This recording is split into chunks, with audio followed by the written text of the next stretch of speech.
शाम प्राची टीवी पर सीरियल देख रही होती है, तभी उसकी सास वहाँ आती है। अरे सीरियल में तो ऐसे मग्न है जैसे आज रात का खाना पड़ोसी आकर बनाएंगे। मुझे पता ही नहीं था आपने अपने बेटे की शादी पड़ोस में भी की हुई है। हैं? मतलब? मतलब इस घर में सारा काम बहू ही करती है, आप तो सिर्फ खर्राटे मारती हैं। अच्छा जी, फिलहाल तो तुम आराम फरमा रही हो, चलो जाओ, ये मेरे टीवी देखने का समय है। आहा, इसीलिए मुझे भगाया जा रहा है।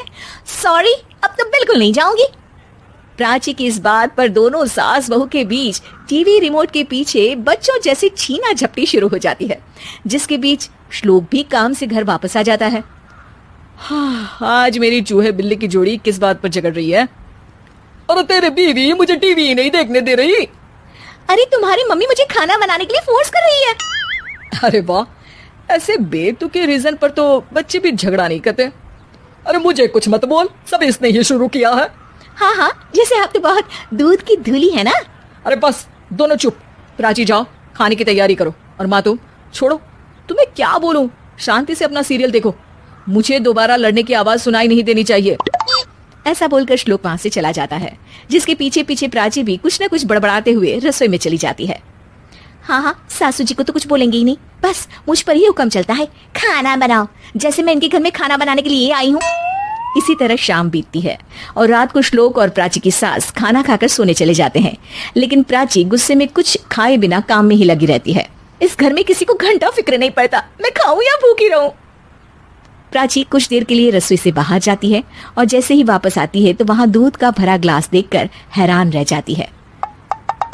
फिक्र पूरी है, बस दिखाना नहीं है।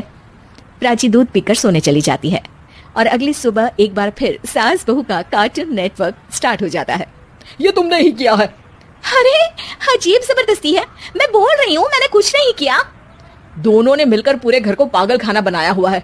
यहाँ कोई नॉर्मल इंसान तो रह ही नहीं सकता, इसीलिए अब पड़ोसी क्या रिश्तेदार भी घर आने से कतराते हैं। और सुन बेटे, तू भी चंगा, तेरी माँ भी चंगी, तेरी बीवी भी चंगी, रिश्तेदार।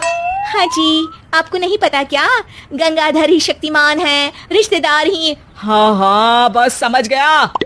कभी जानवरों जैसे लड़ेंगी तो कभी जुगलबंदी करेंगी। भाई मैं आप दोनों के बीच में नहीं फंसना चाहता। सास बहू की इस मन मौजी जोड़ी से परेशान होकर श्लोक अपना सिर खुजलाता वहां से चला जाता है। चलो अब मैं भी कीर्तन में जा रही हूँ। इस पर जैसे ही सास कमरे में अपना पर्स लेने जाती है तो वहां नाश्ते की प्लेट रखी देख मुस्कुराने लगती है और नाश्ता करके घर से बाहर निकलते हुए कुछ पैसे टेबल पर रख जाती है, जिसके कुछ देर बाद सिलेंडर वाला घर आता है। ओ मोरी मैया, मैं सिलेंडर के बारे में तो बिल्कुल भूल ही गई थी। घर खर्च के सारे पैसे भी मम्मी के पास है और श्लोक से बोला तो उल्टा 4 बात सुनाएंगे। प्राची ये सोच ही रही होती है कि अचानक उसका चेहरा चमक उठता है और वो घर में आकर इधर उधर देखने लगती है।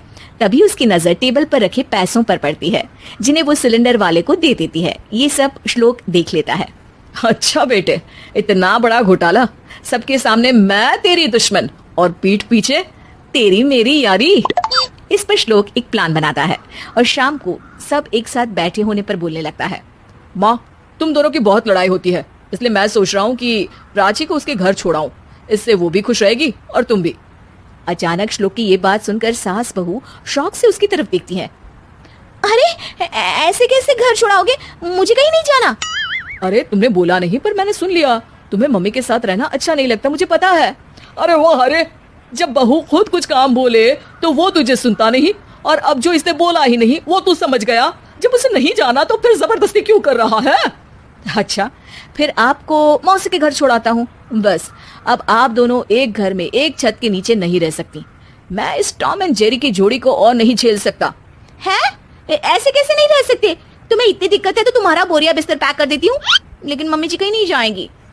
बिल्कुल यही सुनना था मुझे। अगर दोनों में इतना ही प्यार है फिर हर वक्त ये लड़ाई का नाटक क्यों करती हो? देखा मैंने कैसे माँ किचन में दूध रखती है और तुम उनके लिए कमरे में नाश्ता रखती हो, और कैसे वो पहले ही तुम्हारी दिक्कत समझकर घर में पैसे रखकर बाहर जाती है। अरे भाई, इतना ड्रामा तो डेली सोप में भी नहीं होता जितना तुम दोनों ने इस घर में फैलाया हुआ है। तू हमें टॉम एंड जेरी बोलता है ना, तो याद कर वो दोनों भी एक दूसरे को बाहर वालों की बुरी नजर से बचाने के लिए हमेशा सबके सामने लड़ते थे, लेकिन अकेले में दिक्कत के समय मदद भी तो करते थे। बस हमारा रिश्ता भी कुछ ऐसा ही है। और वैसे भी अगर सास बहू में तू मैं नहीं होती तो दुनिया वालों को कहानियां कैसे मिलेंगी?